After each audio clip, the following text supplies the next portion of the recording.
respecto a este conflicto del que se cumple un año. Y evidentemente, pues aquí lo comentábamos también hace unos minutos, el peso de la Unión Europea es importante para entender lo que hace España, pero sobre todo porque la Unión Europea, a pesar de que son 27 voces, trata de tener, no sé si peso, papel relevante, un papel diferente al resto de actores, no sé. ¿Cómo resumirías este año para la Unión Europea?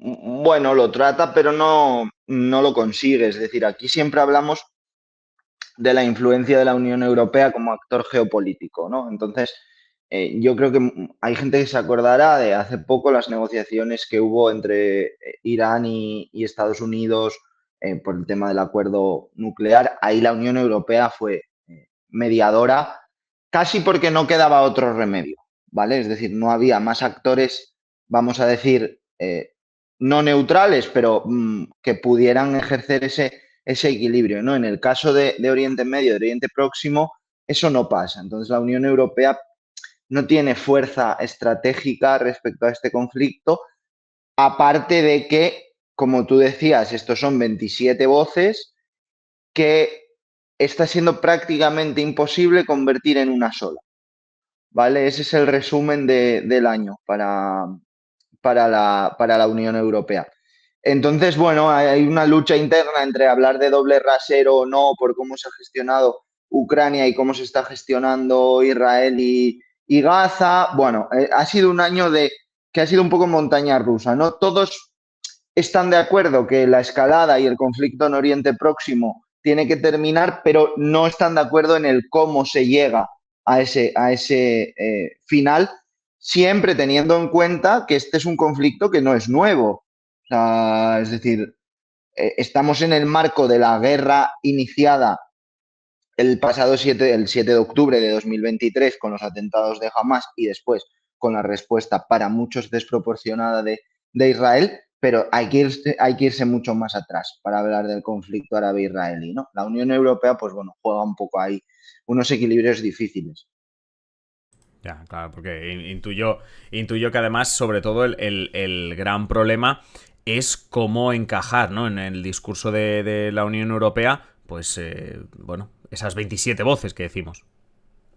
Claro, aquí hay que pensar que el peso, luego hablaremos, ¿no?, de la división, pero hay que pensar sobre todo en el peso histórico del conflicto, es decir, un conflicto que implica a Israel, Alemania lo va a gestionar de una manera y España o Francia o Italia de otra, por puras cuestiones históricas. Es decir, uh, muchas veces se habla del sentimiento de culpa de Alemania para entender su relación con Israel. Yo personalmente creo que ese sentimiento de culpa sigue existiendo y hay cierta, no vamos a decir ceguera, pero hay cierta miopía, ¿no?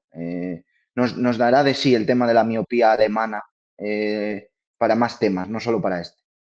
Seguramente este año habrán pasado mil cosas, pero antes de que empezase todo esto el 7 de octubre del 2023, ¿cuál era la relación entre la Unión Europea y Palestina?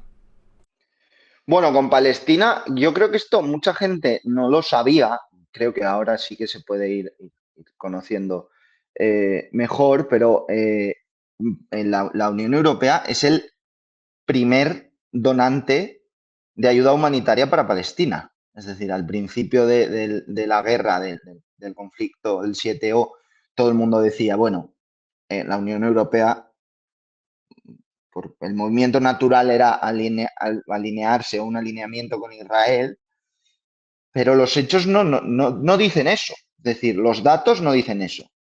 La Unión Europea es el principal donante exterior de ayuda humanitaria para Palestina.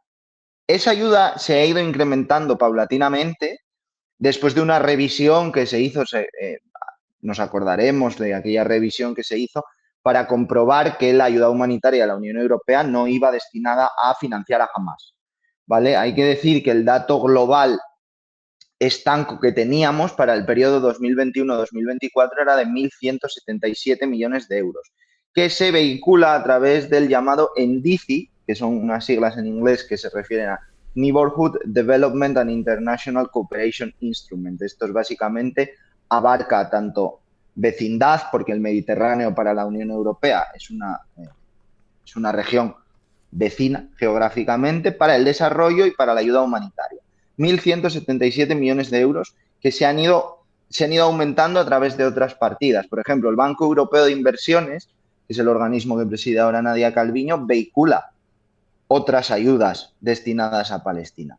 Pero el resumen que nos tiene que quedar es que la Unión Europea, independientemente de la posición de cada Estado miembro, es el principal donante de ayuda para Palestina. Pero ahora vamos a con la contrapartida. Es el principal donante de Palestina, más de 1.000 millones como tú dices. ¿Qué tan importante es Israel como socio de la Unión Europea? Esto es importante, aquí es importante, esto es importante verlo porque la Unión Europea es el principal socio comercial de Israel, ¿vale? Pero al revés no pasa eso, es decir, la repercusión que tiene Israel como socio para la Unión Europea es ínfima. O sea, es el 25º socio más importante para la Unión Europea. En cambio, hacia el otro lado, como te digo, es el primero. Los últimos datos de los que disponemos son los de 2022. ¿Vale? Entonces, la Unión Europea, mayor socio comercial de Israel, con un 28,8% de su comercio de mercancías. Y además, el 31,9% de las importaciones que hizo Israel en ese año procedieron de la Unión Europea. O sea, para que la gente se haga una idea, hablamos de, en comercio total de mercancías entre la Unión Europea e Israel, de unos 46.800 millones de euros. O sea, es una cifra bastante alta. Pero como te digo, eh, eh, exportamos sobre todo productos manufacturados, productos químicos y maquinaria y equipo de transportes. Claro, esa palabra de maquinaria y equipos de transporte incluye maquinaria militar. No se le llama así directamente por una cuestión eufemística, vamos a decir, pero lo incluye. Todo esto teniendo en cuenta que, por ejemplo, hay países como España que ha suspendido la exportación de armas a Israel. Ojo, eso no quiere decir que no se estén ejecutando acuerdos alcanzados con anterioridad al 7 de octubre de 2023, que esto lleva a confusión, porque la gente dice, sobre todo los más críticos, dicen, España sigue exportando armas a Israel, sigue vendiendo armas a Israel. Correcto, pero las armas que está exportando son de contratos, hasta donde sabemos, anteriores al 7 de octubre de 2023. No se han firmado nuevos contratos desde el inicio de la guerra. Oye, súper interesante. Oye, en estos datos que no nos hablabas de lo que, bueno, pues básicamente de lo que nosotros le compramos, ¿qué se exporta por curiosidad, qué se exporta de la Unión Europea a Israel?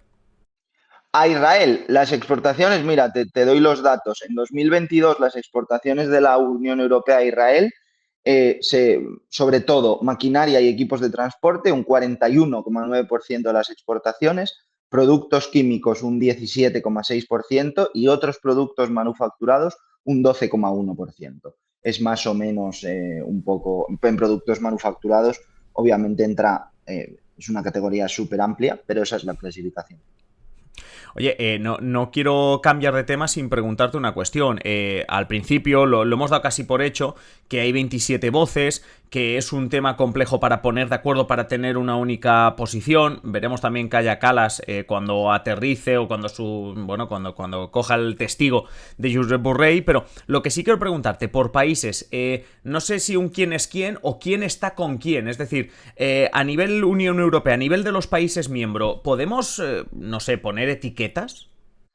Yo creo que hay que diferenciar, o sea, lo fácil es diferenciar dos bloques, pero yo creo que habría que diferenciar tres. En una parte estaría, por ejemplo, España, Malta, Bélgica o Irlanda, además de Eslovenia y Eslovaquia, algunos de los cuales durante este año, por ejemplo, han reconocido al Estado palestino, que el caso de España es el que nos toca más de cerca. Hay que decir que la Unión Europea defiende desde hace 60 años, o sea, no desde hace poco, la solución de los dos estados.